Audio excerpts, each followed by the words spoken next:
ದೂರ ತೀರಯಾನ ಟೈಟಲ್ ಸಿಕ್ಕಾಬಿಟ್ಟೆ ಇಂಟ್ರೆಸ್ಟಿಂಗ್ ಆಗಿದೆ. ಸಾಮಾನ್ಯ ಕಪಲ್ಸ್ ಮಧ್ಯದಲ್ಲಿ IT ವರ್ಕರ್ಸ್ ಮಧ್ಯದಲ್ಲಿ ಏನೊಂದು ಲವ್ ಸ್ಟೋರಿ ನಡೀತಾ ಇರುತ್ತೆ, ಆ ಪ್ರಾಬ್ಲಮ್ ಫೇಸಿಂಗ್ ಆಗಿರ್ಬೋದು, ಅದನ್ನೆಲ್ಲ ಸರ್ ತುಂಬಾ ಚೆನ್ನಾಗಿ ಎಕ್ಸ್ಪ್ಲೇನ್ ಮಾಡಿದ್ದಾರೆ. ಅದು ನನಗೆ ತುಂಬಾ ಇಷ್ಟ ಆಯ್ತು.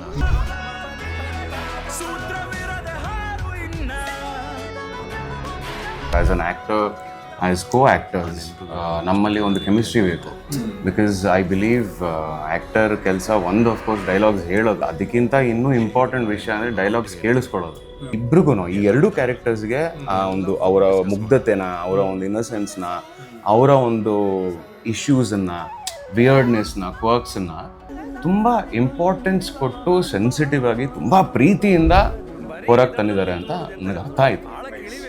ಅಲ್ಲಿಂದ ಕತೆ ಚೇಂಜ್ ಆಗ್ತಾ ಹೋಗುತ್ತೆ. ಎಕ್ಸ್ಪೀರಿಯನ್ಸಸ್ ಸೇರಿದಾಗಲೇ ತಾನೇ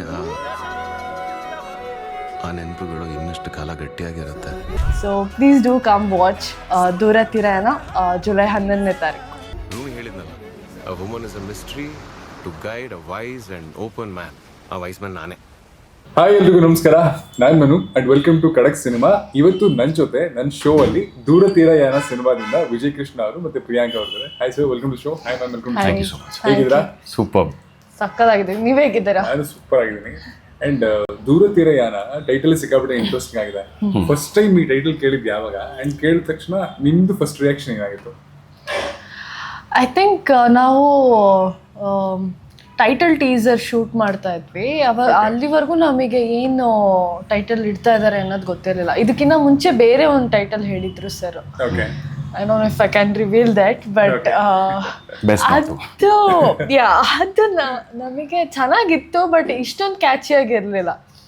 ಸೊ ಬಟ್ ಇದು ಹೇಳಿದ ತಕ್ಷಣ ಸರು ಆ ಕತೆಗೂ ಆ ಟೈಟಲ್ಗೂ ತುಂಬ ಸೂಟೇಬಲ್ ಆಗಿತ್ತು, ರಿಲೇಟೇಬಲ್ ಆಗಿತ್ತು. ಸೊ ಹೇಳಿದ ತಕ್ಷಣ ನಾನು ಫುಲ್ ಖುಷಿ ಆದೆ.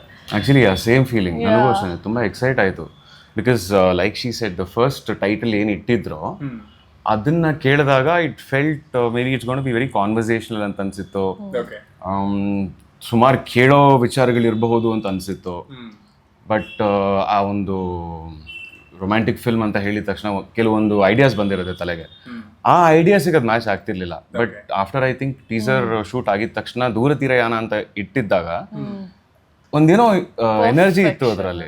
So I think I was also very happy ನೋಡೋದಕ್ಕೆ, ಕೇಳೋದಕ್ಕೆ. ಸೊ ಇದು ನಿಮ್ಮ ಮೊದಲನೇ ಸಿನಿಮಾ. ಕಾಸ್ಟಿಂಗ್ ಪ್ರೋಸೆಸ್ ಹೇಗಾಯಿತು ಅಂದರೆ ಈ ಸಿನಿಮಾದ ಸ್ಟಾರ್ಟ್ ಟು ಎಂಡ್ ಅಂದರೆ ಸ್ಕ್ರಿಪ್ಟ್ ಲೆವೆಲಿಂದನೂ ನೀವು ಇದಕ್ಕೆ ಕೊಲಾಬರೇಟ್ ಆಗಿದ್ರಾ, ಇಲ್ಲ ಅಂದರೆ ಸ್ಕ್ರಿಪ್ಟ್ ಎಲ್ಲ ಕಂಪ್ಲೀಟ್ ಆದ್ಮೇಲೆ ನೀವು ಇದಕ್ಕೆ ಜಾಯ್ನ್ ಆಗಿದ್ದ? ಇಲ್ಲ, ಒಂದು ಲೆವೆಲ್ವರೆಗೂ ಆಲ್ರೆಡಿ ಕಂಪ್ಲೀಟ್ ಆಗಿತ್ತು. ಅಂದರೆ you can say may be like third draft, almost final ಡ್ರಾಫ್ಟ್ವರೆಗೂ ಕಂಪ್ಲೀಟ್ ಆಗಿತ್ತು. ನಾನು Mansore we know each other from college also. ನಾವು ಓದಿದ್ದು ಸೇಮ್ ಚಿತ್ರಕಲಾ ಪರಿಷತ್ತಲ್ಲಿ ಓದಿದ್ದು. So is my super senior. So ಕಾಲೇಜಲ್ಲಿ ನಾನು ತಿರುಗಾಡ್ತಿದ್ದೆಲ್ಲ ಅವ್ರು ನೋಡಿದ್ದಾರೆ. ಆವಾಗಲೂ ನಾನು ಥಿಯೇಟರ್ ಮಾಡೋದಕ್ಕೆ ಅಂತ ಪ್ರಯತ್ನ ಮಾಡ್ತಿದ್ದೆ. ಸೊ ಅವಾಗ್ಲಿಂದನೂ ಅವ್ರಿಗೆ ಗೊತ್ತು ನಾನು ಆ್ಯಕ್ಟರ್ ಆಗೇ ಇರೋದು. ಆ್ಯಂಡ್ ಅವ್ರ ಜೊತೆನೇ ಒಂದು ಸಿನಿಮಾ ಆಲ್ರೆಡಿ ಮಾಡಿದ್ದೆ. ಆ್ಯಕ್ಟ್ 1978 ಒಂದು ಸಣ್ಣ ಕ್ಯಾರೆಕ್ಟರ್ ಪ್ಲೇ ಮಾಡಿದೆ ನಾನು. ಸೊ ಹಾಗೆ ಆಲ್ರೆಡಿ ಅವ್ರಿಗೆ ಐ ಥಿಂಕ್ ಐಡಿಯಾ ಇತ್ತು ಅನಿಸುತ್ತೆ. ಐ ಡೋಂಟ್ ನೋ ಎಷ್ಟು ಜನ ಯೋಚನೆ ಮಾಡಿದ್ರು. Maybe at some point ನನ್ನ ಅವ್ರ ತಲೆನಲ್ಲಿ ಬಂದಿರುತ್ತೆ, ಇವನು ಇದ್ದಾನೆ ಅಲ್ವಾ ಅಂತ. ಅವಾಗ ಕಾಲ್ ಬಂತು. ಆ್ಯಂಡ್ ಅಲ್ಲಿಂದ I was very glad. Because Mansore ಅವ್ರ ಜೊತೆ ವರ್ಕ್ ಮಾಡೋದಕ್ಕೆ, that too as a lead, ಅದರಲ್ಲೂ ಕನ್ನಡದಲ್ಲಿ, it's too exciting. So I am very happy. So ನಿಮ್ದು ಎರಡನೇ ಸಿನಿಮಾ ರುದ್ರಗರುಡ ಪುರಾಣ ಆದ್ಮೇಲೆ ಈ ಸಿನಿಮಾ ಮಾಡ್ತಾ ಇದ್ದೀರಾ. ಈ ಕಾಸ್ಟಿಂಗ್ ಪ್ರೋಸೆಸ್ ಅಲ್ಲಿ ನಿಮ್ಮನ್ನ ಅಪ್ರೋಚ್ ಆಗಿದ ರೀತಿ ಹೇಗೆ? ಅಂಡ್ ಮನ್ಸೂರೆ ಅವ್ರ ಸಿನಿಮಾ ಅಂದ ತಕ್ಷಣ ನಾವೆಲ್ಲ ಸ್ಟೀರಿಯೋಟಿಪಿಕಲಿ ಮುಂಚೆ ಒಂದು ಥಾಟ್ ಪ್ರೊವೋಕಿಂಗ್ ಸಿನಿಮಾ ಅದಂತ ತಲೆಗೆ ಬರುತ್ತೆ. ಸೊ ನಿಮ್ಗೆ ಫಸ್ಟ್ ಇದು ಜಡ್ಜ್ಮೆಂಟಲ್ ಥಾಟ್ ಏನು, ಅಂಡ್ ಆಮೇಲೆ ದೂರ ತೀರಯಾನ ಕತೆ ಕೇಳಾದ್ಮೇಲೆ ನಿಮ್ಗೆ ಆ ಜಡ್ಜ್ಮೆಂಟಲ್ ಥಾಟ್ ಬದಲಾಗಿದ್ದು ಹೇಗೆ? ಆನೆಸ್ಟ್ಲಿ ನಾನು ಅನ್ಕೊಂಡಿದ್ದೆ ಒಂದು ಸಿನಿಮಾ ಮಾಡಿದ್ರೆ ಅದ್ರ ಥ್ರೂ ನೋಡ್ಬಿಟ್ಟು ಬೇರೆಯವ್ರು ಅಪ್ರೋಚ್ ಮಾಡ್ತಾರೆ ಅಂತ ಅನ್ಕೊಂಡಿದ್ದೆ. ಬಟ್ ಅದು ಆ ಥರ ಆಗಲಿಲ್ಲ. ನಾನು ರಂಗಶಂಕರದಲ್ಲಿ ವರ್ಕ್ಶಾಪಿಗೆ ಹೋಗ್ತಾ ಇದ್ದೆ. ಸೊ ಅಲ್ಲಿ ಹೋಗುವಾಗ ಸರ್ ಫ್ರೆಂಡ್ ಒಬ್ರು ನೋಡಿ ಅದೇ ಟೈಮಲ್ಲಿ ಮನ್ಸೂರಿ ಅವರು ಫೀಮೇಲ್ ಲೀಡ್ನ ಹುಡುಕ್ತಾ ಇದ್ರಂತೆ. ಸೊ ನನ್ನ ನೇಮ್ ಸಜೆಸ್ಟ್ ಮಾಡಿ ಪ್ರೊಫೈಲ್ ಎಲ್ಲ ನೋಡಿದ್ರು, ಅವ್ರಿಗೆ ಇಷ್ಟ ಆಯಿತು. ಆ್ಯಂಡ್ ದೆನ್ ನನಗೆ ಕಾಲ್ ಬಂದ ತಕ್ಷಣ ನಾನು ಆ್ಯಕ್ಟ್ 1978 ನೋಡಿದ್ದೆ ನಾನು ಥಿಯೇಟರಲ್ಲೇ. ಕೊರೋನಾ ಟೈಮಲ್ಲಿ ಬಂದಿತ್ತು. So I was more excited. Okay, ಇನ್ನೊಂದು ಫೀಮೇಲ್ ಲೀಡ್ ಏನೋ ಮಾಡ್ತಾ ಇದ್ದಾರೆ, ಚೆನ್ನಾಗಿ. ನಂಗೆ ಆ ಥರ ಸಿನಿಮಾಗಳೆಲ್ಲ ಇಷ್ಟ. I was just thinking, act 1978 ನೋಡಿದ್ರೆ ನಾನು ಕಾಣಿಸಿದ್ದ ಇಲ್ವಾ ಅಂತ ಗೊತ್ತೇ ಇಲ್ಲ ಏನು ಐ ಥಿಂಕ್ ನಾನು ನೀನು ಒಂದ್ಸಲ ಮಾತಾಡುವಾಗ ಎಪಿಸೋಡ್ ನೋಡಿದಾಗ ಗೊತ್ತಾಯ್ತು ಇವ್ರು ಇದ್ದಾರೆ ಅಂತ. ಓಕೆ ಅಲ್ಲಿ ನನಗೆ ಗೊತ್ತಿರಲಿಲ್ಲ. ಬಟ್ ಆ ಸಿನಿಮಾ ನನಗಿನ್ನೂ ಜ್ಞಾಪಕ ಇತ್ತು, ಮನಸ್ಸಲ್ಲೇ ಉಳಿದಿತ್ತು ಆ ಥರ ಒಂದು ಸಿನಿಮಾ ಮಾಡಬೇಕು ನಾನು ಅನ್ನೋ ಥರ. ಓಕೆ ಸೊ ಪ್ರಾಬ್ಲಿ ಅದೇ ಥರ ಏನೋ ಇರುತ್ತೆ ಸರ್, ಏನೋ ಮಾಡಿದ್ರೆ ಒಂದು ಒಳ್ಳೆ ಇಂಟೆಲೆಕ್ಚುಯಲ್ ಮೂವಿ ಜನಕ್ಕೆ ಏನೋ ಒಂದು ಕೊಡ್ತಾ ಇದ್ದಾರೆ ಅನ್ನೋ ಥರ ಇರುತ್ತೆ ಅಂದ್ಬಿಟ್ಟು ಬಂದೆ. ನಾನು ಬಂದ ತಕ್ಷಣ ಗೊತ್ತಾಯ್ತು ಅದು ಲವ್ ಸ್ಟೋರಿ ಅಂತ. ಓಕೆ ಒಂದು ಲವ್ ಸ್ಟೋರಿ ಅಂತ ಅಂದ್ಕೊಂಡೆ. ಸರಿ ಓಕೆ ಕತೆ ಕೇಳುವ ಅಂದ್ಬಿಟ್ಟು ಕೇಳಿದೆ. ಅಲ್ಲಿವರೆಗೂ ನಾನು ಅಂದ್ಕೊಂಡಿರಲಿಲ್ಲ ಒಪ್ಕೊಳ್ತೀನಿ ಏನು ಅಂತಲ್ಲ. ಓಕೆ ಇನ್ನೊಂದು ಒನ್ ಮೋರ್ ಲವ್ ಸ್ಟೋರಿ ಥರನೇ ಇರುತ್ತೆ, ಕಮರ್ಷಿಯಲ್ ನಾವು ನೋಡ್ತೀವಲ್ಲ ಅದೇ ಥರ ಇರುತ್ತೆ ಅಂತ ಅಂದ್ಕೊಂಡಿದ್ದೆ. ಬಟ್ ಕಮರ್ಷಿಯಲ್ ಲವ್ ಸ್ಟೋರಿ ಅಂತ ಅನ್ಕೊಂಡ್ರ ನೀವು? ಲವ್ ಸ್ಟೋರಿ ಅಂದ್ರೆ ಅದೇ ತರ ಮನ್ಸೂರಿ ಅವ್ರ ಸಿನಿಮಾ, ಮನ್ಸೂರಿ ಅವ್ರು ಕಾಲ್ ಮಾಡಿದಾರೆ ಕರೆದಿದ್ದಾರೆ ಅಂತಂದ್ರೆ ಅದೇ ಸರ್ ಹೇಳ್ತಾರೆ ಏನಂತ, ನಾವೇನು ಸಿನಿಮಾದಲ್ಲಿ ಲವ್ ಸ್ಟೋರಿ ನೋಡ್ತೀವೋ ಅದೇ ರಿಯಲ್ ಆಗು ಇರುತ್ತೆ ಅನ್ನೋ ತರ ಅನ್ಕೊಳ್ತೀವಿ. ಬಟ್ ಇಲ್ಲಿ ನೀವು ನೋಡೋ ಸಿನಿಮಾ ಹೇಗಿರುತ್ತೆ ಅಂದ್ರೆ ರಿಯಾಲಿಟಿಲಿ ಏನು ನಡೀತಾ ಇರುತ್ತೆ, ಒಂದು ಸಾಮಾನ್ಯ ಕಪಲ್ಸ್ ಮಧ್ಯದಲ್ಲಿ, IT ವರ್ಕರ್ಸ್ ಮಧ್ಯದಲ್ಲಿ ಏನೊಂದು ಲವ್ ಸ್ಟೋರಿ ನಡೀತಾ ಇರುತ್ತೆ, ಆ ಪ್ರಾಬ್ಲಮ್ ಫೇಸಿಂಗ್ ಆಗಿರ್ಬೋದು, ಅದನ್ನೆಲ್ಲ ಸರ್ ತುಂಬ ಚೆನ್ನಾಗಿ ಎಕ್ಸ್ಪ್ಲೇನ್ ಮಾಡಿದ್ದಾರೆ. ಅದು ನನಗೆ ತುಂಬ ಇಷ್ಟ ಆಯಿತು. ಓಕೆ ಒಂದು ರಿಯಲಿಸ್ಟಿಕ್ ಆಗಿರೋ ಒಂದು ಕತೆ ಇದು ಮಾಡಬೇಕು ಅನ್ನೋ ಥರ ತುಂಬ ಆಸೆ ಆಯಿತು. ಓಕೆ ಸೊ ನಿಮಗೂ ಕೂಡ ಇದೇ ಕ್ವಶನ್, ಅಂದ್ರೆ ಮನ್ಸೂರಿ ಅವ್ರನ್ನ ಮುಂಚೆಯಿಂದ ನೋಡಿರ್ತೀರ, ಅವ್ರ ಸಿನಿಮಾಗಳು ಒಂದು ಥಾಟ್ ಪ್ರೊವೋಕಿಂಗು ಅಥವಾ ತಲೆ ಕೆಲಸ ಕೊಡುತ್ತೆ ಅಥವಾ ಸಮಾಜದ ಒಂದಷ್ಟು ಆಚರಣೆಗಳ ವಿರುದ್ಧವಾಗಿರುತ್ತೆ. ಸೊ ಈ ತರದನ್ನೆಲ್ಲ ಸಿನಿಮಾಗಳನ್ನ ನೋಡ್ಕೊಂಡ್ ಬಂದಿರ್ತೀರ. ಅಂಡ್ ದೂರತಿಯಾನ ಅಫ್ಕೋರ್ಸ್ ನಿಮ್ಮನ್ನ ಕರೀತಾರೆ, ನನ್ ಇವ್ರ ಸಿನಿಮಾನ ಅಂತ ಅನ್ಕೊಂಡಿರ್ತೀರ. ಕತೆ ಕೇಳಕ್ಕೂ ಮುಂಚೆ ಇದ್ದಿದ್ದು ಥಾಟ್ ಪ್ರೊಸೆಸ್, ಒಂದು ಕತೆ ಕೇಳಾದ್ಮೇಲೆ ಹಿಂಗಿತ್ತು ನಿಮ್ದು? ನನಗೆ ತುಂಬ ಖುಷಿ ಆಯಿತು. ಬಿಕಾಸ್ ನೀವು ಹೇಳಿದಾಗನೇ ಮನ್ಸೂರೆ ಈ ಥರ ಒಂದು ಜಾನ್ರಾನಲ್ಲಿ ಈ ಥರ ಒಂದು ಕಥೆನ ಡಿರೆಕ್ಟ್ ಮಾಡೋದು ಅಥವಾ ಯೋಚನೆ ಮಾಡೋದು, ಕತೆ ಬರೆಯೋದಕ್ಕೂ ಕೂಡ ಐ ಥಿಂಕ್ ಇಟ್ಸ್ ಒಂದು ನೆಸೆಸಿಟಿ ನನಗನ್ಸಿದ್ದು ಆ್ಯಕ್ಚುಲಿ. ಬಿಕಾಸ್ ಅಫ್ಕೋರ್ಸ್ ಇವಾಗ ಆಲ್ರೆಡಿ ಒಂದು ರೀತಿಯ ಸಿನಿಮಾಗಳನ್ನ ಮಾಡ್ಕೊಂಡು ಬಂದಿರೋರು ಅದೇ ಥರ ಸಿನಿಮಾಗಳನ್ನ ಮಾಡೋದು ಒಂದು ಅಂಡರ್ಸ್ಟುಡ್, ಅದು ಗಿವನ್, ಅದು ಇವರು ಇದೇ ಥರ ಸಿನಿಮಾನ ಮಾಡ್ತಾರೆ. ಮನ್ಸೂರೆ ಬಂದರೆ ಇವರು ಇಂಟೆಲೆಕ್ಚುವಲ್ ಸಿನಿಮಾನೇ ಮಾಡ್ತಾರೆ, ಈ ಥರ ಒಂದು ಇಂಡಿಪೆಂಡೆಂಟ್ ಫಿಲ್ಮ್ಸೇ ಮಾಡ್ತಾರೆ, ಒಂದು ಸಾಮಾಜಿಕ ಕಥೆಗಳನ್ನ ಇಟ್ಕೊಂಡು ವಿಷಯಗಳನ್ನ ಇಟ್ಕೊಂಡು ಮಾಡ್ತಾರೆ ಅನ್ನೋದು. ಬಟ್ ಅದೇ ವ್ಯಕ್ತಿ ಆ ಜಾನ್ರಾಯಿಂದ ಆಚೆ ಬಂದು ಬೇರೆ ಒಂದು ಜಾನ್ರ ತಟ್ಟಿದಾಗ ಐ ಬಿಲೀವ್ ಅಲ್ಲಿರೋ ಇನ್ಫಾರ್ಮೇಷನ್ನು, ಕಲೆಕ್ಟ್ ಆಗಿರೋ ನಾಲೆಡ್ಜ್ ಆಗಿರ್ಬೋದು, ನೋಡ್ತಿರೋ ಒಂದು ರೀತಿ ಸಬ್ಜೆಕ್ಟ್ಸನ್ನು, ಕ್ಯಾರೆಕ್ಟರ್ಸನ್ನು, ಕಥೆನ, ಅದು ಇಲ್ಲಿಗೆ ಈ ಬ್ರಿಡ್ಜ್ ಸಿನಿಮಾಗೆ ಬಂದು ಸೇರಿಕೊಂಡಾಗ ಇನ್ನಷ್ಟು ಪವರ್ಫುಲ್ ಆಗತ್ತೆ ಅಂತ ಅನ್ನಿಸ್ತು ನನಗೆ. ಸೊ ನನಗೆ ಅವ್ರು ಹೇಳಿದಾಗ ಒಂದು ಅಫ್ಕೋರ್ಸ್ ಆಶ್ಚರ್ಯ, ನೀವು ಲವ್ ಫಿಲ್ಮ್ ಮಾಡ್ತಿದ್ದೀರಾ ಅನ್ನೋದು. ಬಟ್ ಇನ್ನೊಂದು ವಿಷಯ, ಇನ್ನೊಂದು ಕಡೆಯಿಂದ ನನಗೆ ಆಲ್ರೆಡಿ ಗೊತ್ತು. ಬಿಕಾಸ್ ಎನಿ ಆರ್ಟಿಸ್ಟು ಈ ಒಂದು ಹ್ಯೂಮನ್ ಎಮೋಷನ್ಸ್ ಅನ್ನೋದು ಎಲ್ರಿಗೂ ಹತ್ತಿರವಾದ ವಿಷಯನೇ. ಸೊ ನನಗೆ ನೀವು ಅದನ್ನು ಡಿರೆಕ್ಟ್ ಮಾಡ್ತೀರಾ ಅನ್ನೋ ಪ್ರಶ್ನೆಗಳು ಬರಲಿಲ್ಲ. ಯಾವ ಥರ ಡಿರೆಕ್ಟ್ ಮಾಡ್ತಿದ್ದೀರಾ, ಯಾವ ಥರ ನೋಡ್ತಿದ್ದೀರಾ ಕಥೆನ, ಈ ಕ್ಯಾರೆಕ್ಟರ್ಸನ್ನು ಅನ್ನೋ ಥರ ಒಂದು ಪ್ರಶ್ನೆ ಬಂದಿದ್ದು. But of course I was very surprised and happy at the same time, ನಾನು ಅದನ್ನು ಮಾಡ್ತಿದ್ದೀನಿ ಅನ್ನೋ ಒಂದು ವಿಷಯ ಹಿಡ್ಕೊಂಡು. ಬಟ್ ತುಂಬ ಎಕ್ಸೈಟ್ ಆಯಿತು ಇನ್ಫ್ಯಾಕ್ಟ್. ಬಿಕಾಸ್ ಈ ಥರ ಸ್ಟೋರಿ ಟೆಲ್ಲರ್ಸು ಬ್ರಿಡ್ಜ್ ಸಿನಿಮಾ ಮಾಡೋದಕ್ಕೆ ಬಂದಾಗ, ಅಥವಾ ಸಾಮಾಜಿಕದವರು, ಇವಾಗ ಲವ್ ಈಸ್ ಆಲ್ಸೋ ಸಾಮಾಜಿಕನೇ. ಸೊ ಇದರಲ್ಲಿ ಒಂದು ಡಿಫ್ರೆಂಟ್ ಪರ್ಸ್ಪೆಕ್ಟಿವ್ ಸಿಕ್ದಂಗೆ ಆಗುತ್ತೆ ಜನರಿಗೂ ಕೂಡ, ನಮಗೂ ಕೂಡ ತುಂಬ ಇಂಪಾರ್ಟೆಂಟ್ ಅನ್ಸುತ್ತೆ. And basically theatre back ground ಇಂದ ಬಂದಿರುವಂತಹ ಡೈರೆಕ್ಟರ್ಗಳು ವೆರಿ ಪರ್ಫೆಕ್ಷನಿಸ್ಟ್ ಆಗಿರ್ತಾರೆ. ಅಂದ್ರೆ ನಂಗೆ ಇಷ್ಟೇ ಬೇಕು, ಇಷ್ಟೇ ಮಾಡಬೇಕು, ಅಥವಾ this is how you have to act ಅನ್ನೋದೊಂದು ಫಾರ್ಮ್ಯಾಟ್ ಇರುತ್ತೆ. ಅದಕ್ಕೆ ಕ್ರಮಬದ್ಧವಾಗಿರ್ತಾರೆ. ಬಿಕಾಸ್ ಇವರ ಹಿಂದಿನ ಸಿನಿಮಾಗಳನ್ನ ನೋಡ್ಕೊಂಡು ಬಂದಾಗ್ಲೂ ವೆರಿ ಆನ್ ಪಾಯಿಂಟ್ ಇರ್ತಿತ್ತು. ಅಂದ್ರೆ ಎಕ್ಸ್ಟ್ರಾ ಎಮೋಷನ್ಸ್, ಎಕ್ಸ್ಟ್ರಾ ಡ್ರಾಮ್ಯಾಟಿಕ್ ಆಗಿರಲ್ಲ. ಸೊ ಈ ಸಿನಿಮಾದಲ್ಲೂ ಆಕ್ಟ್ ಮಾಡ್ಬೇಕಾದ್ರೆ ಜನರಲಿ ಅಂದ್ರೆ compare to other film, so ಇಲ್ಲಿ ಮಾಡ್ಬೇಕಾದ್ರೆ ಇದಕ್ಕೆ ಆನ್ ಸ್ಕ್ರೀನ್ ನಿಮ್ಮ ತಯಾರಿ ಅಥವಾ ಅಲ್ಲಿ ಆ ಪಾತ್ರ ಆಗೋದಕ್ಕೆ ಎಷ್ಟು ಈಸಿ ಆಯ್ತು ಅಥವಾ ಎಷ್ಟು ಕಷ್ಟ ಆಯ್ತು? ಅಂದರೆ ನಮಗೆ ಈ ಪಾತ್ರದಲ್ಲಿ ತುಂಬ ಎಮೋಷನ್ ಇಂಟೆಲಿಜೆನ್ಸ್ ಜಾಸ್ತಿ ಬೇಕು, ಯಾಕೆಂದರೆ ತುಂಬ ಅಪ್ಸ್ ಆ್ಯಂಡ್ ಡೌನ್ಸ್ ಇರೋದ್ರಿಂದ. ಸೊ ಅದಕ್ಕೆ ವರ್ಕ್ಶಾಪ್ ಅನ್ನೋದು ರಿಕ್ವೈರ್ಮೆಂಟ್ ಇದ್ದೇ ಇತ್ತು ನಮಗೆ. ಸೊ ಅದು ತುಂಬ ಚೆನ್ನಾಗಿ ಟ್ರೈನ್ ಮಾಡಿದ್ರು ಕೃಷ್ಣ ಸರ್. ಅದ್ರ ಮೇಲೇನು ನಾವು ಶೂಟಿಂಗಿಗೆ ಹೋದಾಗ ಕೆಲವೊಂದು ಕಡೆ ಸರ್ ಹೇಳೋರು, ನನಗೆ ಕ್ರಿಸ್ಪಾಗಿ ಹೇಳೋರು, ನನಗೆ ಇಷ್ಟರಿಂದ ಇಷ್ಟೇ ಬೇಕು, ಇದ್ರ ಮೇಲೆ ದಾಟೋದು ಬೇಡ, ಇದಕ್ಕಿಂತ ಕೆಳಗೂ ಬರಬಾರ್ದು. ಸೊ ಆ ಪಾಯಿಂಟಿಗೆ ತರೋದಿರುತ್ತಲ್ಲ, ಅದು ಸ್ವಲ್ಪ ಚಾಲೆಂಜಿಂಗ್ ಆಗಿತ್ತು ನನಗೆ. ಬಟ್ ಅಷ್ಟೇ ಕ್ಲಿಯರ್ ಆಗು ಅವರು ಹೆಲ್ಪ್ ಮಾಡೋರು, ಗೈಡೆನ್ಸ್ ಕೊಡೋರು. ಸೊ ಆದ್ರಿಂದ ಅದು ಈಸಿ ಆಯಿತು. ತುಂಬಾ ಇವಾಗ ನಾವೇನ್ ಕಮರ್ಷಿಯಲ್ ಮೂವಿ ಅಂದ್ರೆ ನಾಟ್ ದಟ್ ನಾನು ಇದು ಮಾಡ್ತಾ ಇದ್ದೀನಿ ಅಂತಲ್ಲ, ಅಲ್ಲಿ ಸ್ವಲ್ಪ ಅನ್ರಿಯಲಿಸ್ಟಿಕ್ ಆಗಿ ಫೀಲ್ ಮಾಡೋದಾಗಿರ್ಬೋದು ಅದೆಲ್ಲ ಜಾಸ್ತಿ ಇರುತ್ತೆ. ಸೊ ಇಲ್ಲಿ ತುಂಬಾ ರಿಯಲಿಸ್ಟಿಕ್ ಆಗಿ ನಾವು ಒರಿಜಿನಲಿ ಹೆಂಗಿರ್ತೀವೋ ಹಂಗೆ ಮಾಡೋದು, ಅಟ್ ದ ಸೇಮ್ ಟೈಮ್ ಈಸಿನೂ ಹೌದು, ಆಕ್ಟ್ ಮಾಡುವಾಗ ಅದೇ ತರ ಮಾಡೋದಿದೆಯಲ್ಲ ಅದು ಸ್ವಲ್ಪ ಟ್ರಿಕ್ಕಿನೂ ಇರುತ್ತೆ. ಓಕೆ, ಸೊ ಈ ವರ್ಕ್ಶಾಪ್ ಅಲ್ಲಿ ನಿಮ್ಮನ್ನ ಯಾವ ರೀತಿ ಪ್ರಿಪೇರ್ ಮಾಡಿದ್ರು ಅಂದ್ರೆ ಅನ್ ಆಕ್ಟರ್ ಹಿಮ್ಸೆಲ್ಫ್ ಅವನೇ ಒಂದು ಪಾತ್ರನ ಕಟ್ಕೊಳ್ತಾನೆ. ಓಕೆ, ಈ ವ್ಯಕ್ತಿ ಈ ತರ ಇರ್ತಾನೆ, ಇವನು ಈ ತರ ನಡಿಬಹುದು, ಈ ತರ ನಗಬಹುದು ಅಂತ.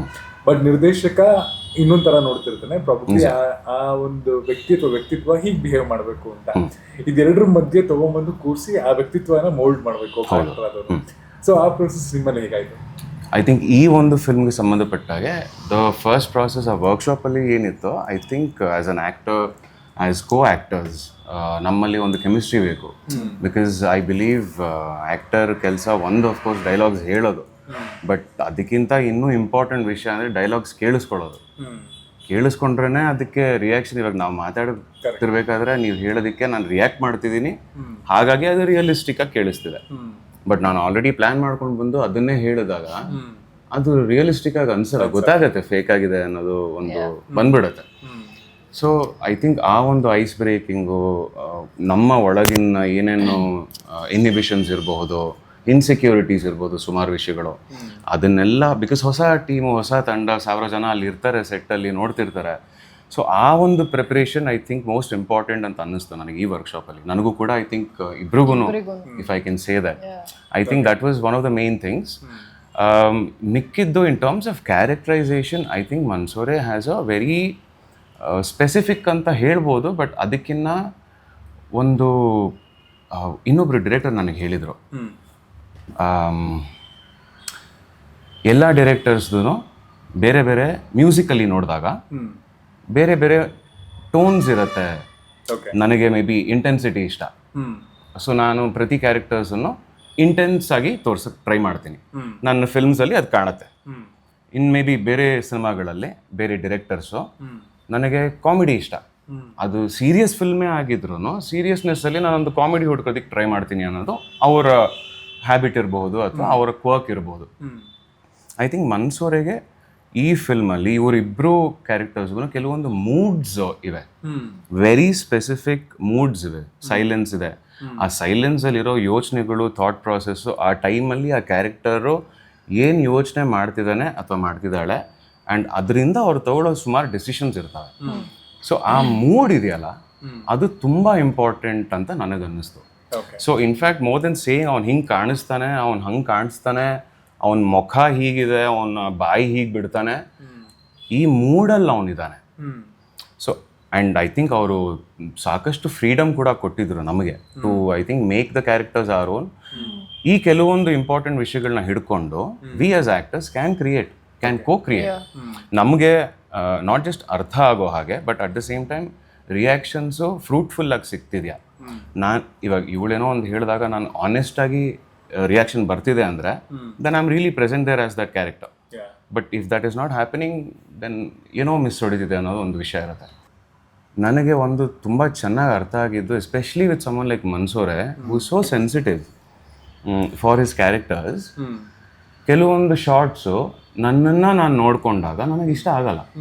ಓಕೆ, ಬಿಕಾಸ್ ಕೂದಲು ಹೆಂಗೆಂಗೋ ಇದೆ, ಏನೇನೋ ಇದೆ. ಬಟ್ ಅಲ್ಲಿಂದ ನಾನು ಹೊರಗೆ ಬಂದು ನೋಡಿದಾಗ ಕ್ಯಾರೆಕ್ಟರ್ ಎಷ್ಟು ಮುದ್ದಾಗಿ ತೆಗ್ದಿದ್ದಾರೆ ಇವ್ರನ್ನ ಅಂತ ಅನ್ಸುತ್ತೆ ನನಗೆ. ನನ್ನನ್ನೇ ನಾನು ನೋಡ್ಕೊಂಡಾಗ ಆಸ್ ಎ ಕ್ಯಾರೆಕ್ಟರ್ ಅದನ್ನೇ ಬಿಡಬೇಕು, ಬಿಡೋದು ಬಿಟ್ಟ ಮೇಲೆ ನೋಡಿದಾಗ ಐ ಥಿಂಕ್ ಹೀಸ್ ತುಂಬ ಸ್ಪೆಸಿಫಿಕ್ ಅಲ್ಲ, ಇಂಪಾರ್ಟೆನ್ಸ್ ಇದೆ. ಆ ಒಂದು ನಿಮ್ಮಲ್ಲಿ ಕೆಲವೊಂದು ಗುಣಗಳಿರುತ್ತೆ, ಹಾಗೇನೆ ಕ್ಯಾರೆಕ್ಟರ್ಸ್ ಎಲ್ಲ ಕೆಲವೊಂದು ಗುಣಗಳಿರುತ್ತೆ. ಆ ಗುಣಗಳು ಆಚೆ ಬರಬೇಕು, ಅವಾಗಲೇ ನನ್ನ ಕ್ಯಾರೆಕ್ಟರ್ ಆ್ಯಕ್ಚುಲಿ ಆಚೆ ಬಂದಿದೆ ಅಂತ ನನಗನ್ಸೋದು. ಕರೆಕ್ಟ್ ಅಲ್ವಾ? ಸೊ ಅದಕ್ಕೆ ಕೊಟ್ಟಿರೋ ಒಂದು ಇಂಪಾರ್ಟೆನ್ಸ್ ಇದೆಯಲ್ಲ ಇಬ್ರಿಗೂ, ಈ ಎರಡೂ ಕ್ಯಾರೆಕ್ಟರ್ಸ್ಗೆ ಆ ಒಂದು ಅವರ ಮುಗ್ಧತೆನ, ಅವರ ಒಂದು ಇನ್ನಸೆನ್ಸ್ನ, ಅವರ ಒಂದು ಇಶ್ಯೂಸನ್ನು, ವಿಯರ್ಡ್ನೆಸ್ನ, ಕ್ವರ್ಕ್ಸನ್ನು ತುಂಬ ಇಂಪಾರ್ಟೆನ್ಸ್ ಕೊಟ್ಟು ಸೆನ್ಸಿಟಿವ್ ಆಗಿ ತುಂಬ ಪ್ರೀತಿಯಿಂದ ಹೊರಗೆ ತಂದಿದ್ದಾರೆ ಅಂತ ನನಗೆ ಅರ್ಥ ಆಯಿತು. ನೈಸ್. ಆ್ಯಂಡ್ ನಾನು ಈ ಸಿನಿಮಾ ಟೀಸರು, ಟ್ರೈಲರು ಅಥವಾ ಟೈಟಲ್ ಟ್ರ್ಯಾಕ್ ನೋಡಿದಾಗ ನನಗೆ ಒಂದು ಖುಷಿಯಾಗಿದ್ದೇನು ವಿಷಯ ಅಂತಂದರೆ, ಮನ್ಸೂರ್ ಅವರ ಈ ಹಿಂದಿನ ಸಿನಿಮಾಗಳನ್ನು ನೋಡಿದ್ದೀನಿ. ಈ ವ್ಯಕ್ತಿ ಇದನ್ನು ಮಾಡ್ಬೋದಾ ಅಂತ ಫಸ್ಟ್ ಅನ್ಸಿತ್ತು. ಅದು ಸಿಕ್ಕಾಪಟ್ಟೆ ಖುಷಿ ಕೊಟ್ಟು. That is where I director wins, ಅಂದ್ರೆ ಎಲ್ಲವನ್ನೂ ಮಾಡ್ಬೋದು ತಾನು ಅನ್ನೋದನ್ನ ಪ್ರೂವ್ ಮಾಡ್ಕೊಂಡಿದ್ದು. ಒಂದ್ ಅದಾದ್ರೆ ಇನ್ನೊಂದು ಮ್ಯೂಸಿಕಲಿ ಸಿಕ್ಕಾಪಟ್ಟೆ ಚೆನ್ನಾಗಿತ್ತು. Teaser trailer and title track, it is very ಅಂದ್ರೆ ಆ ಟ್ರಾವೆಲಿಂಗ್ ಟೋನ್ ಜೊತೆಗೇನೆ ಇಟ್ಸ್ ಆಲ್ಸೋ ಟ್ರಾವೆಲಿಂಗ್, ಅದು ತುಂಬಾ ಚೆನ್ನಾಗಿತ್ತು. ಸೊ ನನಗೆ ಒಂದು ಕ್ಯೂರಿಯಾಸಿಟಿ ಏನ್ ಹುಡ್ತು ಅಂದ್ರೆ, ಟೀಸರ್ ಆಗ್ಲಿ ಟ್ರೈಲರ್ ಆಗ್ಲಿ ಆ ಸ್ಟೀರಿಯೋ ಟೈಪ್ಸ್ ನ ಬ್ರೇಕ್ ಮಾಡಿ he has found himself in a new shoes. ಒಂದು ಈ ಸ್ಕ್ರಿಪ್ಟ್ ನಿಮ್ಗೆ ಹೇಳಿದಾಗ ಓಕೆ ಇದೊಂದು ಹೊಸದೇನೋ ಇವ್ರು ಟ್ರೈ ಮಾಡ್ತಾರೆ, ಜಾನ್ರ ಶಿಫ್ಟ್ ಅಂತ ಅನ್ಸಿರುತ್ತೆ. ಅಂಡ್ ಈ ಫೈನಲ್ ಪ್ರಾಡಕ್ಟ್ ನೋಡಿದಾಗ how successfully he has completed it, script to screen transition. I think very successfully. ನಾನು ಕೇಳಿದಾಗ ಕೆಲವೊಂದು ಇಮೇಜಸ್ ನನ್ನ ತಲೆಗೆ ಬಂದಿತ್ತು, ಕೆಲವೊಂದು ಮೂಡ್ಸ್ ನನ್ನ ತಲೆಗೆ ಬಂದಿತ್ತು. ಇದು ಹೀಗಿದ್ರೆ ತುಂಬ ಚೆನ್ನಾಗಿ ಬರುತ್ತೆ ಅಂತ ನಮಗೂ ಒಂದು ಇಮೇಜಸ್ ಇರುತ್ತಲ್ವ, ಈ ಥರ ಸಾಂಗ್ಸ್ ಇರಬೇಕು, ಈ ಥರ ಈ ಸೀನನ್ನು ಹೀಗೆ ಎಕ್ಸಿಕ್ಯೂಟ್ ಮಾಡಿದ್ರೆ ತುಂಬ ಚೆನ್ನಾಗಿರುತ್ತೆ. ಆ್ಯಕ್ಟರ್ಸಾಗೂ ನಮಗೂ ಇರುತ್ತೆ, ಇಲ್ಲಿ ಹೀಗೆ ಮಾಡ್ತೀನಿ, ಅಲ್ಲಿ ಹಾಗೆ ಮಾಡ್ತೀನಿ, ಇಲ್ಲಿಷ್ಟು ನಗ್ಸದ, ಅಲ್ಲಿ ಅಷ್ಟು ಇದು ಮಾಡ್ತೀನಿ, ಏನೋ ವೆರೈಟೀಸ್ ಇರ್ತವೆ. ಆ್ಯಂಡ್ ಸಮ್ವೇರ್ ಅಫ್ಕೋರ್ಸ್ ಒಂದು ಕೊಲ್ಯಾಬ್ರೇಷನ್ ಇದ್ದೇ ಇರುತ್ತೆ. ಕೆಲವೊಂದು ಅವ್ರಿಗೆ ಬೇಕಾಗಿರ್ಬೋದು, ಕೆಲವೊಂದು ನಾವು ಕೊಟ್ಟಿದ್ದು ಅವ್ರಿಗೆ ಬೇಕಾಗದೇ ಇರ್ಬೋದು. ಬಟ್ ಸಮ್ಹೌ ಆ ಫೀಲಿಂಗ್ ನನಗೆ ಫಸ್ಟ್ ಏನು ಉಳ್ಕೊಂಡಿತ್ತೋ ನರೇಷನ್ ಆದ ನಂತರ ಎಕ್ಸಾಕ್ಟ್ಲಿ ಅದೇ ಪ್ರೆಸೆಂಟ್ ಮಾಡಿದ್ದೀವಿ ಅಂತ ಅನ್ನಿಸ್ತಿದೆ ನನಗೆ, which is a very happy fact. ಅದು ತುಂಬ ಕಷ್ಟವಾದ ಕೆಲಸ. ಅದು ನಾವೇನು ಅಂದ್ಕೊಂಡಿರ್ತೀವೋ, ಬಿಕಾಸ್ ಸುಮಾರು ಪ್ರತಿದಿನ ಚೇಂಜಸ್ ಆಗ್ತಾನೆ ಇರ್ತವೆ, ಏನಾದರೂ ಒಂದು ಇಶ್ಯೂಸ್ ಬರ್ತಾನೆ ಇರ್ತವೆ. ಬಟ್ ಅಷ್ಟೆಲ್ಲ ಇದ್ರೂ I think it's his dedication to the story, to the characters, to his audience, what he wants to tell to them. ಎಲ್ಲವೂ ಇದೆಲ್ಲದಕ್ಕೂ ಅವರಿಗಿರೋ ಒಂದು ಡೆಡಿಕೇಶನ್ ಇಂದಾನೆ ಏನು ಅನ್ನಿಸ್ತೋ ಅದನ್ನೇ ತಂದಿಟ್ಟಿದ್ದಾರೆ. ಓಕೆ, ನೀವು as an actress script to screen transition ನೋಡಿದಾಗ how you felt it? I think starting ನಮ್ಮಿಬ್ರಿಗೂ ಬಿಟ್ಟಿದ್ರು, ನಾವೇ ಕ್ಯಾರೆಕ್ಟರ್ ಒಂದು ಸ್ವಲ್ಪ ಡೆವಲಪ್ ಮಾಡ್ಕೊಳ್ಳೋದಕ್ಕೆ ಅಥವಾ ಬ್ಯಾಕ್ ಸ್ಟೋರಿ ನಾವೇ ತಿಳ್ಕೊಂಡು ಅದೇನು ವರ್ಕ್ಶಾಪಲ್ಲಿ ಅದೆಲ್ಲ ಮಾಡಿದ್ವಿ. ಕೆಲವೊಂದು ಕ್ಯಾರೆಕ್ಟರೈಸೇಷನ್ ನಾವೇ ಕ್ರಿಯೇಟ್ ಮಾಡ್ಕೊಂಡಿದ್ವಿ. ಸೊ ಅದೆಲ್ಲ ಅಲ್ಲಿ ಶೂಟ್ ಮಾಡುವಾಗ ತುಂಬ ಹೆಲ್ಪ್ ಆಯಿತು ನಮಗೆ.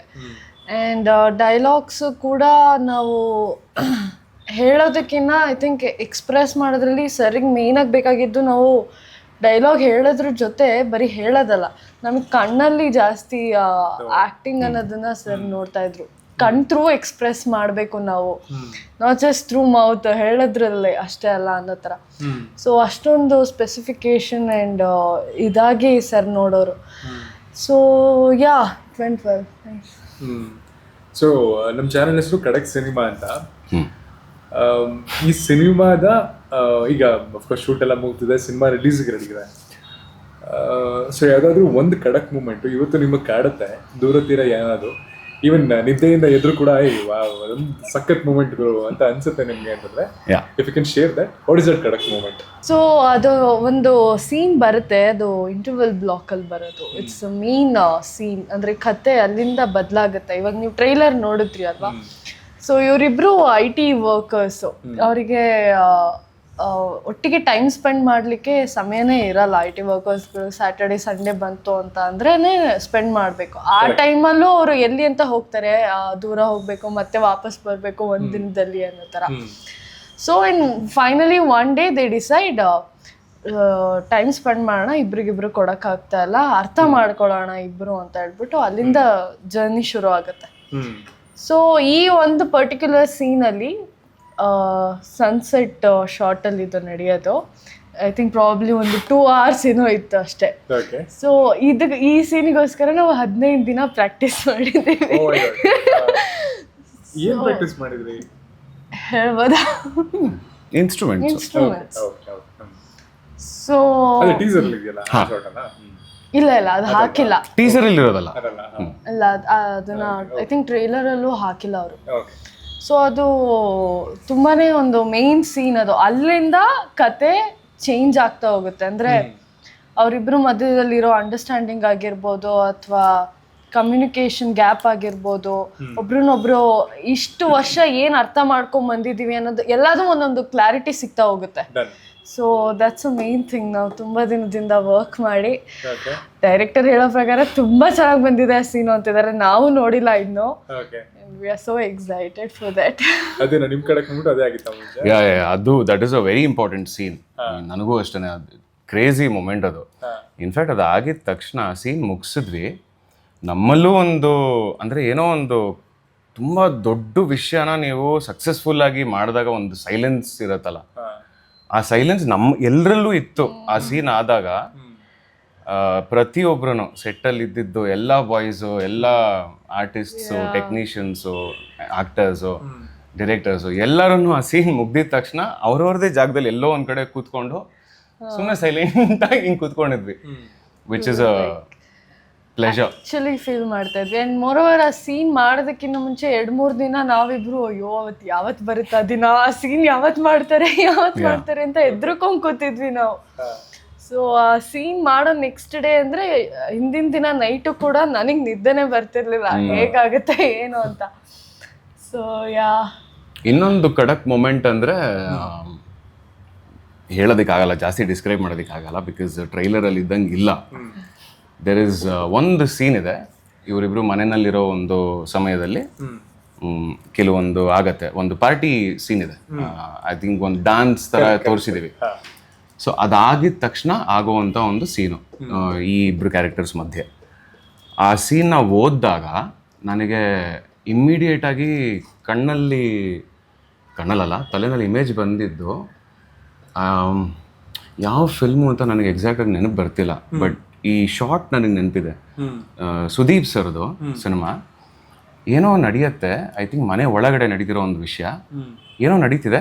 ಸುದೀಪ್ ಸರ್ ಹಾಗೇನೆ ಹೀಗೆ ಆಚೆ ಬರ್ತಾರೆ, ಆಚೆ ಬಂದು ಇಲ್ಲೊಂದು ಗೋಡೆ ಇರುತ್ತೆ, ಡೋರ್ ಪಕ್ಕದಲ್ಲಿ ಗೋಡೆ, ಕ್ಯಾಮ್ರಾ ಇಲ್ಲಿದೆ ಆಯ್ತಾ. ಅವ್ರು ಹೀಗೆ ಆಚೆ ಬರ್ತಾರೆ, ಹೀಗೆ ಗೋಡೆ ಹೀಗೆ ಹೊರ್ಕೊಂಡು ಹೀಗೆ ನಿಂತ್ಕೊಂಡಿದ್ದಾರೆ. And I think camera close-up ಹೋಗ್ಬೋದು, ಮಿಡ್ ಶಾಟ್ ಅಥವಾ ಕ್ಲೋಸಪ್ ಅಂತ ಅನ್ಸುತ್ತೆ. ಆ್ಯಂಡ್ ಕಣ್ಣಲ್ಲಿ ನೀರಿದೆ, ಟಿಯರ್ ಅಪ್ ಆಗಿದ್ದಾರೆ ಅವರು. ಆ್ಯಂಡ್ ಆ ಟೈಮಲ್ಲಿ ಸಿನಿಮಾ ಹಾಲಲ್ಲಿ ನನಗೆ 100% ಗೊತ್ತು, ಪ್ರತಿಯೊಬ್ಬರು ಕಣ್ಣಲ್ಲೂ ಅಷ್ಟೇ ಟಿಯರ್ಸ್ ತುಂಬ್ಕೊಂಡಿತ್ತು. ಆ ಒಂದು ಪವರ್ ಇತ್ತು. ಅಫ್ಕೋರ್ಸ್ ಆ ಸೀನಲ್ಲಿ ಪವರ್ ಇತ್ತು, ಬಟ್ ಅದಕ್ಕಿಂತ ಜಾಸ್ತಿ ಹೆಚ್ಚು ಸುದೀಪ್ ಸರ್ ಕಣ್ಣಲ್ಲಿ ಆ ಒಂದು ಇದೆ, ಗೆತ್ತಿದೆ. ಈ ಸೀನ್ನ ಓದಿದಾಗ ನನಗೆ ಅದೇ ಇಮ್ಯಾಜಿನೇಷನ್ಗೆ ಬಂದಿದ್ದು. ಆ ಸೀನಲ್ಲಿ ಅವ್ರಿಗೆ ಇದ್ದಿದ್ದ ಪವರು, ಅವ್ರ ಕಣ್ಣಲ್ಲಿ ಇದ್ದಿದ್ದು ಒಂದು ಇಂಟೆನ್ಸಿಟಿ ಅಥವಾ ಥಾಟ್ ಪ್ರಾಸೆಸ್ಸು, ಅದ್ರ ಹಿಂದ್ಗಡೆ ನಡೀತಿರೋ ಒಂದು ಯೋಚನೆಗಳಿದೆಯಲ್ಲ, ಅದೆಲ್ಲ ಯೋಚನೆ ಮಾಡ್ತಿದ್ದೆ. ಹೇಗಿತ್ತು, ಹೇಗೆ ಮಾಡಿರ್ತಾರೆ ಅವರು, ಹೇಗೆ ಮಾಡಿದ್ರು ಅದನ್ನ, ಹೇಗೆ ಅಷ್ಟು ಸಕ್ಸಸ್ಫುಲ್ ಆಗಿ ಹೇಗೆ ಮಾಡಿದ್ರು. ಆ್ಯಂಡ್ ಐ ಥಿಂಕ್ ಅದನ್ನು ಎಲ್ಲೋ ಒಂದು ಕಡೆ ನಾನು ಇನ್ಸ್ಪಿರೇಷನ್ ಆಗಿ ಇಟ್ಕೊಂಡಿದ್ದೆ, ಯಾರಿಗೂ ಹೇಳಿಲ್ಲ ಈ ವಿಷಯ, ಬಟ್ ತುಂಬ ಸೀಕ್ರೆಟಿವ್ಲಿ ನಂಗೆ ಅವ್ರು ತುಂಬ ಇಷ್ಟ. ಅವ್ರ ಪರ್ಫಾರ್ಮೆನ್ಸಸ್ ಅಂದರೆ ತುಂಬ ಇಷ್ಟ ಆ ಒಂದು ಸೀನಲ್ಲಿ. Which made me happy. Doora Theerayana so 11ನೇ ತಾರೀಕು ಜುಲೈ 11ಕ್ಕೆ ರಿಲೀಸ್ ಆಗ್ತದೆ. ನಮ್ಮ ಆಡಿಯನ್ಸ್ಗೆ ಏನಾದ್ರು ಹೇಳೋದಾದ್ರೆ more about it, it's A time. Full pack ಆಗಿರುವಂಥ ಒಂದು ಸಿನಿಮಾ ನಮ್ಮದು. ನಿಮಗೋಸ್ಕರ ಒಂದು 6 ಬೇರೆ ಬೇರೆ ತುಂಬ ಅಂದರೆ ತುಂಬ ಚೆನ್ನಾಗಿರೋ ಹಾಡುಗಳಿದೆ. ಅದ್ರ ಜೊತೆಗೆ ಇದು ಒಂದು ಟ್ರಾವೆಲಿಂಗ್ ಫಿಲ್ಮು. ಸೊ ಹಾಡುಗಳ ಜೊತೆಗೆ ಅದನ್ನು ಎಕ್ಸ್ಪೀರಿಯನ್ಸ್ ಮಾಡೋದಕ್ಕೆ ಸಿನಿಮ್ಯಾಟಿಕ್ ಆಗಿ ನಮ್ಮ ಕರ್ನಾಟಕದ ಅಚ್ಚುಮೆಚ್ಚಿನ ಕಾಡುಗಳು, ಬೆಟ್ಟಗಳು, ಗುಡ್ಡಗಳು ಇದರೆಲ್ಲದನ್ನು ಸುತ್ತಾಡಿಕೊಂಡು ಒಂದು ಕಥೆನ ಹೇಳೋದಕ್ಕೆ ಹೊರಟಿದ್ದೀವಿ. ಇಬ್ಬರು ತುಂಬ ಮುದ್ದಾದ ಕ್ಯಾರೆಕ್ಟರ್ಸು. ನಿಮಗೋಸ್ಕರ ನಿಮ್ಮ ಒಂದು ಕಥೆನ ಹಿಡ್ಕೊಂಡು ಬರ್ತಿದ್ದೀವಿ 11ನೇ ತಾರೀಕು. ಎಲ್ಲರೂ ಥಿಯೇಟರ್ಸಿಗೆ ಬನ್ನಿ, ಅಲ್ಲಿ ಸಿಗುವ. ಜುಲೈ ಬರ್ತದೆ, ಮಳೆ ಸೀಸನು. ಟ್ರಾವೆಲ್ ಮಾಡಲಿಕ್ಕೆ ಆಗಲಿಲ್ಲ ಅಂದರೆ ನೋ ಪ್ರಾಬ್ಲಮ್. ನಮ್ಮ ಸಿನಿಮಾದಲ್ಲಿ ನಿಮಗೆ ಬೇಕಾಗಿರೋಂಥ ಹಾಡಾಗಿರ್ಬೋದು, ಆ ವೆದರ್ ಆಗಿರ್ಬೋದು, ಟ್ರಾವೆಲ್ ಆಗಿರ್ಬೋದು, ಲವ್ ಸ್ಟೋರಿ ಆಗಿರ್ಬೋದು, ಎಲ್ಲದು ಫುಲ್ ಪ್ಯಾಕೇಜ್ ಆಗಿ ಸಿಗುತ್ತೆ. ಆ್ಯಂಡ್ ಅಫ್ಕೋರ್ಸ್ ಒಂದು ನೀವು ಹೋಗುವಾಗ, ಸಿನಿಮಾ ನೋಡಿ ಹೋಗುವಾಗ ಖಂಡಿತ ನಿಮ್ಮ ಮನಸ್ಸಲ್ಲಿ ಒಂದು ಖುಷಿ ಆಗಿರ್ಬೋದು, ಅಥವಾ ಒಂದು ಅಂತ ಹೇಳೋದಕ್ಕೆ ಕಷ್ಟ ಆಗುತ್ತೆ, ಬಟ್ ಒಂದು ಫೀಲಿಂಗ್ ಅಂತೂ ಇದ್ದೇ ಇರುತ್ತೆ, ದಟ್ ಯು ಕೆನಾಟ್ ಫರ್ಗೆಟ್. ಮರೆಯೋಕ್ಕಾಗ್ದಿರೋ ಅಂಥ ಒಂದು ಫೀಲಿಂಗ್. ಆ್ಯಂಡ್ ಮೇ ಬಿ ನಿಮಗೆ ಎಕ್ಸ್ಪೀರಿಯನ್ಸ್ ಆಗಿರೋದನ್ನು ಮತ್ತೆ ರೀಕಾಲ್ ಮಾಡೋ ಒಂದು ಪಾಸಿಬಿಲಿಟಿನೂ ಇರುತ್ತೆ. So please do come watch Doora Theerayana, July 11ನೇ ತಾರೀಕು. Very all the best. ನಿಮ್ಮಿಬ್ಬರಿಗೂ ತುಂಬಾ ಒಳ್ಳೆದಾಗಿ. Thank you so much. Title ಹೇಳುವಾಗ ದೂರ ತೀರ ಯಾನ, ಅದೇ ತರ ಯಾನ ಥಿಯೇಟ್ರಿಕಲ್ ರನ್ನಲ್ಲೂ ಆಗಲಿ, ತುಂಬಾ ಚೆನ್ನಾಗಿ ಸಿನಿಮಾ ನಿಮ್ಗೆ ಯಶಸ್ಸನ್ನು ಕೊಡ್ಲಿ. All the best. Thank you sir.